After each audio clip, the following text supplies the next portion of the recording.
Media One academy special news ബുള്ളറ്റിനിലേക്ക് ഏവർക്കും സ്വാഗതം.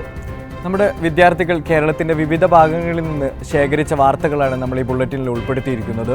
അതെ, പഠനത്തിന്റെ ഭാഗമാണെങ്കിൽ കൂടെ വളരെ ഗൗരവത്തോടു കൂടെ തന്നെയാണ് നമ്മുടെ കൂട്ടുകാർ വാർത്തകൾ കണ്ടെത്തിയിരിക്കുന്നത്. ആദ്യം നമുക്ക് എന്തൊക്കെയാണ് പ്രധാന വാർത്തകൾ എന്ന് നോക്കാം. വേനലിൽ വാടി ചെറുകിട കർഷകർ. കോഴിക്കോട് പെരുവയലിൽ കർഷകന് നഷ്ടപ്പെട്ടത് 800 വാഴകൾ. മലപ്പുറം ചങ്ങരംകുളത്ത് കോൾ മേഖലയിലെ കർഷകരും വെള്ളമില്ലാതെ ദുരിതത്തിൽ. തീരദേശ ഹൈവേ വരുന്നതോടെ ജീവിതം വഴിമുട്ടുമെന്ന ആശങ്കയിൽ തൃശൂർ എറിയാട് സ്വദേശികൾ. ഹൈവേ കടന്നു പോകുന്നത് എറിയാടിലെ പ്രധാന ടൗണുകളിലൂടെ. ഹൈവേയുടെ അലൈൻമെന്റ് കടൽ തീരത്തേക്ക് മാറ്റണമെന്നാണ് ആവശ്യം.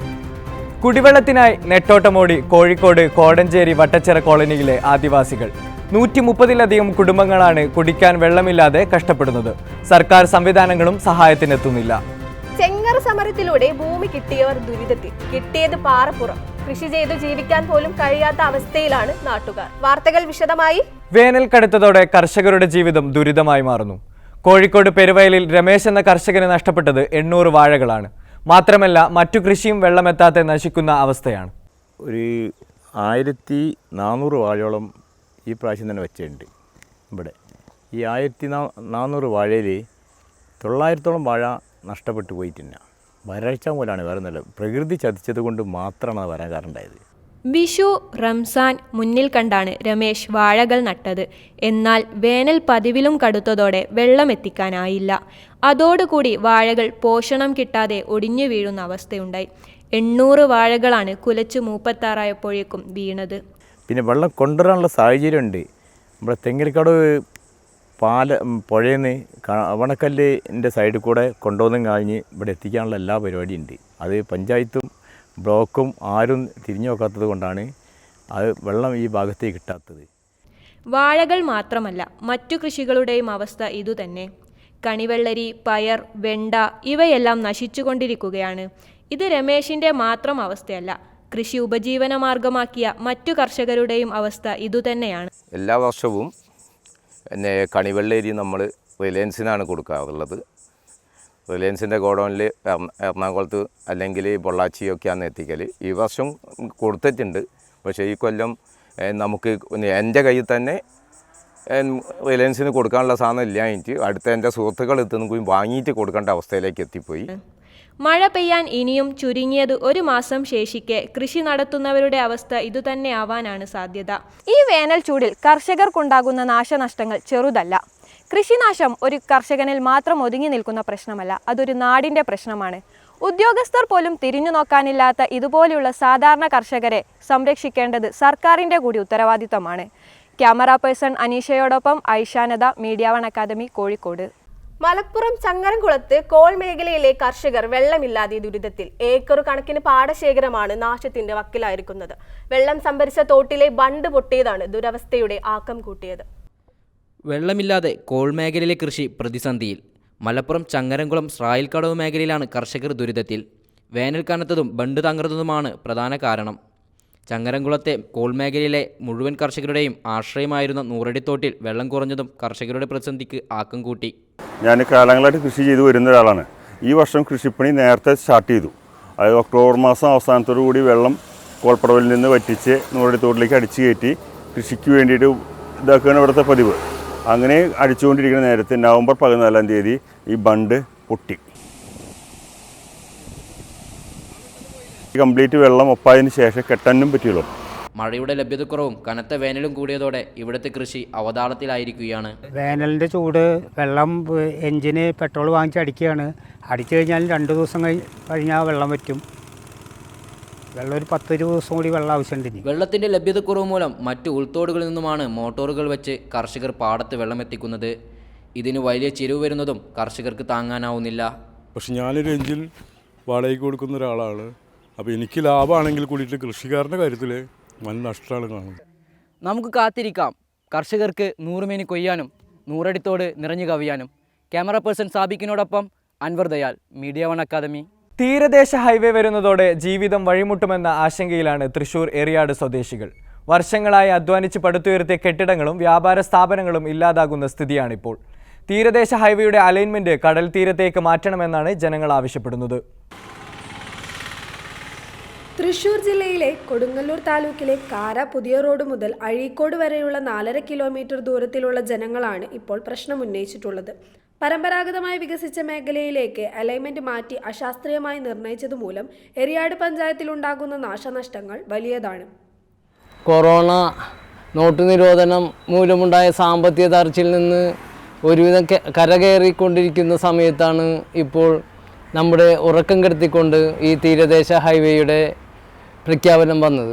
100-ലധികം വർഷം പഴക്കമുള്ള എറിയാട് ബസാർ, മേനോൻ ബസാർ തുടങ്ങിയ പ്രദേശങ്ങളിലെ കച്ചവട സ്ഥാപനങ്ങളും വികസനമുണ്ടായ ചേരമാൻ ആറാട്ടുവഴി ലൈറ്റ് ഹൗസ് പുത്തമ്പിള്ളി പൂർണ്ണമായും ഇല്ലാതാകും. 300-ലധികം വരുന്ന വ്യാപാരികൾക്ക് തൊഴിൽ കച്ചവട സ്ഥാപനങ്ങളും നഷ്ടമാകും. ഇതുകൂടാതെ സർക്കാർ UP സ്കൂൾ, മുഹമ്മദ് അബ്ദുറഹ്മാൻ സ്മാരക വായനശാല, എറിയാട് അഴീക്കോട് സഹകരണ ബാങ്കുകൾ തുടങ്ങിയവയും പൊളിക്കേണ്ടി വരും.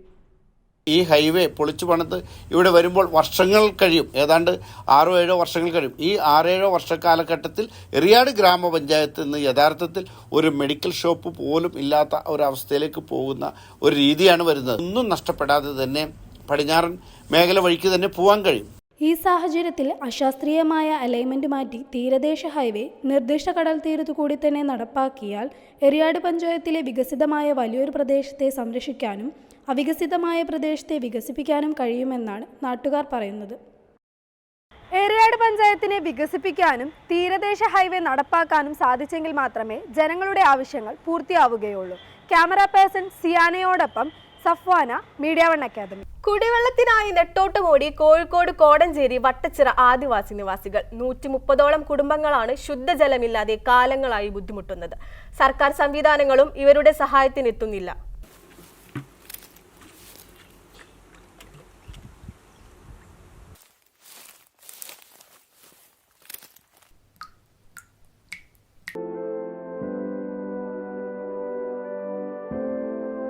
കുടിവെള്ളം കിട്ടുന്നില്ല.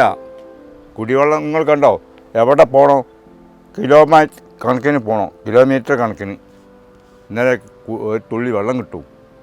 കാടിനുള്ളിലെ ഓലികളിൽ നിന്നുമാണ് കാർത്തികയും മിനിയും വെള്ളം ശേഖരിക്കുന്നത്. എന്നാൽ ഇപ്പോൾ വേനൽ കടുക്കുന്നതോടെ ഓലികളിലെ നീരുറവയും വറ്റുകയാണ്. കോളനിയിലെ ലക്ഷങ്ങൾ ചിലവഴിച്ച് നിർമ്മിച്ച ശുദ്ധജല പദ്ധതികളെല്ലാം പ്രവർത്തനരഹിതമാണ്. നിരന്തരമായി പരാതികൾ പറഞ്ഞിട്ടും അധികൃതരുടെ ഭാഗത്തുനിന്ന് നടപടിയൊന്നും ഉണ്ടാവുന്നില്ലെന്നാണ് രേവതിക്ക് അമർഷത്തോടെ പറയാനുള്ളത്. സ്ഥാനാർത്ഥികളെ വരുമ്പോ ഇപ്പൊ ചെയ്തു തരും, കുറെ കാലം കഴിയുമ്പോ ഇപ്പൊ ചെയ്തു തരും പറയും. ഓല് വോട്ടർ കഴിയുമ്പോ ഓല അങ്ങ് പോകും. എന്തിനപ്പോ നമ്മളെ പിന്നെ സ്ഥാനാർത്ഥിക്കും വേണ്ടി അധ്വാനിക്കാൻ നിൽക്കുന്നത്? കുടിവെള്ളം പറയുമ്പോൾ ഞങ്ങൾ താഴെ ഭാഗം നിങ്ങൾ വരുമോ? അവിടെ പൈപ്പിൽ ഒരു തുള്ളി വെള്ളം കിട്ടണമെങ്കിൽ എല്ലാവരും പിറക്കണം. കോളനിക്കാർ സ്വന്തം ചിലവിൽ പൈപ്പുകൾ വാങ്ങി വനത്തിലെ ഉറവകളിൽ നിന്നുമാണ് വെള്ളം എടുക്കുന്നത്. കാട്ടാനകൾ കൂട്ടത്തോടെ ഇറങ്ങി പൈപ്പുകൾ നശിപ്പിക്കുന്നതും ഇവിടെ പതിവാണ്. നിലവിൽ പുഴയിൽ നിന്നും തലച്ചുമടായാണ് ഇപ്പോൾ വെള്ളം കൊണ്ടുവരുന്നത്. മാറിവരുന്ന ജനപ്രതിനിധികളുടെ വാക്കുകൾ വെറും വാഗ്ദാനങ്ങൾ മാത്രമായി മടങ്ങുകയാണ്. ഇന്നും ഇവിടെ ഒരു ജനത കുടിവെള്ളത്തിനായി കാത്തിരിക്കുകയാണ്. ക്യാമറ പേഴ്സൺ സെൽവയോടൊപ്പം സിയാന, മീഡിയ 1 അക്കാദമി, കോഴിക്കോട്. മലയോര മേഖലയിലെ പ്രധാന ടൗണുകളിലൊന്നായ മുക്കത്ത് തെരുവ് വിളക്കുകൾ അണഞ്ഞിട്ട് മാസങ്ങളായി. രാത്രികാലങ്ങളിൽ വഴി നടക്കാൻ പോലും സാധിക്കാത്ത അവസ്ഥയാണ്. ഇതോടെ മോഷണങ്ങളും അപകടങ്ങളും തെരുവുനായ ശല്യവും പ്രദേശത്ത് വർദ്ധിച്ചു വരികയാണെന്ന് നാട്ടുകാർ പരാതിപ്പെടുന്നു. മുക്കത്തെ പ്രധാന കേന്ദ്രങ്ങളായ PC junction, orphanage road, Abhilash junction, SK park പരിസരം, മാർക്കറ്റ് റോഡ്, പുതിയ ബസ് സ്റ്റാൻഡ്, പഴയ ബസ് സ്റ്റാൻഡ് എന്നിവിടങ്ങളിലാണ് തെരുവിളക്കുകൾ കത്താതായത്. പഴയ ബസ് സ്റ്റാൻഡിന് ഒരു മൂലയിൽ മാസ് ലൈറ്റ് പ്രകാശിക്കുന്നുണ്ടെങ്കിലും ബസ് കാത്തിരിപ്പ് കേന്ദ്രത്തിലേക്ക് വെളിച്ചമെത്തുന്നില്ല. രാത്രി സമയങ്ങളിൽ വിവിധ ഭാഗങ്ങളിൽ നിന്നെത്തുന്ന യാത്രക്കാർ ഉൾപ്പെടെയുള്ളവർക്ക് വലിയ ദുരിതമാണ് അനുഭവപ്പെടുന്നത്. നടന്നു പോകാൻ ഭയങ്കര കുട്ടികൾക്ക് ബുദ്ധിമുട്ടാണ്. അതുകൊണ്ട് 2 പഞ്ചായത്തും, ഒരു പഞ്ചായത്ത് മുനിസിപ്പാലിറ്റി അല്ല, ഒരു കാരശ്ശേരി പഞ്ചായത്താണ്. കാരശ്ശേരി പഞ്ചായത്ത് തീരെ തിരിഞ്ഞു നോക്കുന്ന പാലത്തിൻ്റെ പദ്ധതി. അതുകൊണ്ട് കാരശ്ശേരി പഞ്ചായത്ത് അതിൻ്റെ നടപടി എടുക്കണം, മുക്കം മുനിസിപ്പാലിറ്റിയും എടുക്കണം. രാത്രി കടകൾ അടക്കുന്നത് വരെ കടകളിൽ നിന്നെത്തുന്ന ലൈറ്റുകൾ ഉള്ളതിനാൽ വലിയ പ്രയാസമില്ലാത്ത അവസ്ഥയാണ്. എന്നാൽ കടകൾ അടച്ചു കഴിഞ്ഞാൽ പ്രതിസന്ധി രൂക്ഷമാകും. തെരുവിളക്കുകൾ കത്താതായത് മോഷ്ടാക്കൾക്കും വലിയ അനുഗ്രഹമായിരിക്കുകയാണ്. എത്രയും പെട്ടെന്ന് ലൈറ്റുകൾ കത്തിക്കാനുള്ള നടപടി സ്വീകരിക്കണമെന്നാണ് യാത്രക്കാരും വ്യാപാരികളും ആവശ്യപ്പെടുന്നത്. മുക്കവും പരിസരവും ഇരുട്ടിലായിട്ട് ഒരാഴ്ചയിലേറെയായി. അധികാരികൾ കണ്ണു തുറക്കുമെന്ന പ്രതീക്ഷയിലാണ് ജനങ്ങൾ. ക്യാമറ പേഴ്സൺ നബീലിനോടൊപ്പം Nasin Basheer, Media One academy, Kozhikode. അസൗകര്യങ്ങളാൽ പൊറുതിമുട്ടി കോഴിക്കോട് മൊഫ്യൂസൽ ബസ് സ്റ്റാൻഡ്. സ്റ്റാൻഡിനുള്ളിൽ തെരുവ് കച്ചവടക്കാരും ബസ്സുകളിലേക്ക് കയറ്റി അയക്കാനുള്ള പാർസലുകളും നിരന്നിരിക്കുകയാണ്. 40 കൊല്ലം മുന്നേ നിർമ്മിച്ച ശുചിമുറി തന്നെയാണ് ഇപ്പോഴും യാത്രക്കാർ ഉപയോഗിക്കുന്നത്.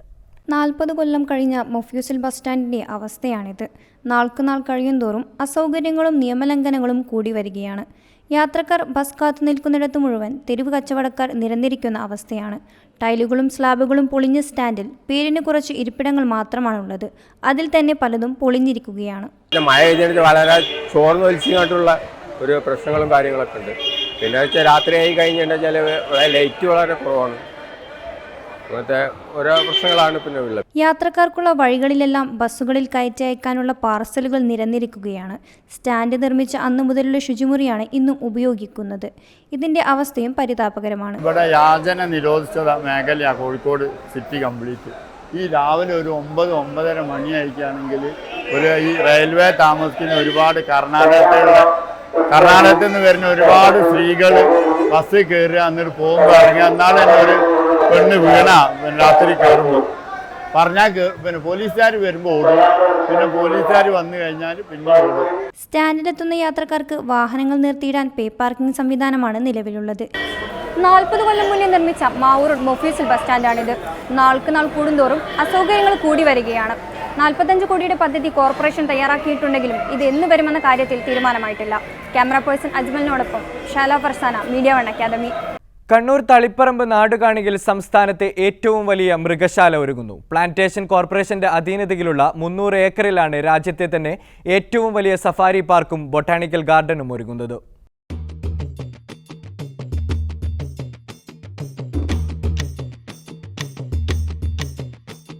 കണ്ണൂർ തളിപ്പറമ്പിൽ സർക്കാർ ഉടമസ്ഥതയിൽ സംസ്ഥാനത്തെ ഏറ്റവും വലിയ ആനിമൽ സഫാരി പാർക്കാണ് ഒരുങ്ങുന്നത്.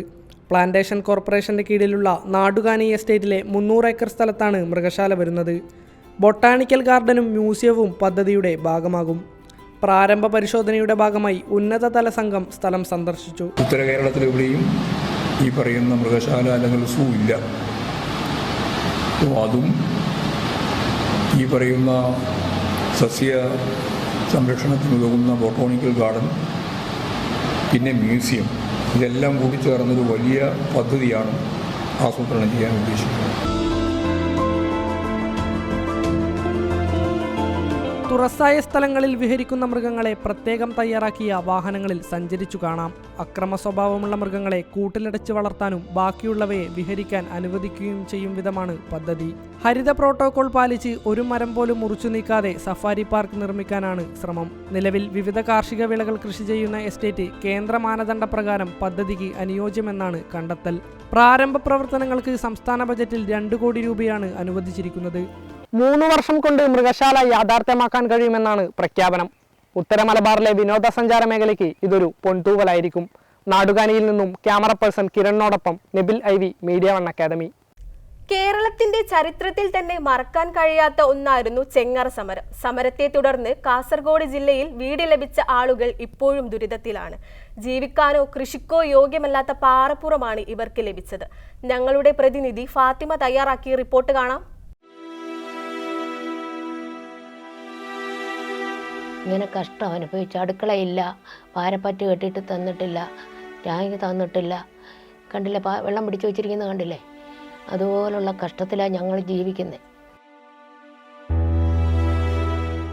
എന്തുകൊണ്ട് ഈ കറുത്ത വർഗ്ഗക്കാരായ ഞങ്ങളെ ഇവിടെ കൊണ്ടുവന്നിട്ട് ഈ പട്ടിണി പാവങ്ങളെ എന്തിന് കൊല്ലാക്കൊല ചെയ്യുന്നു എന്ന് ഞങ്ങൾ ചോദിക്കുകയാണ്.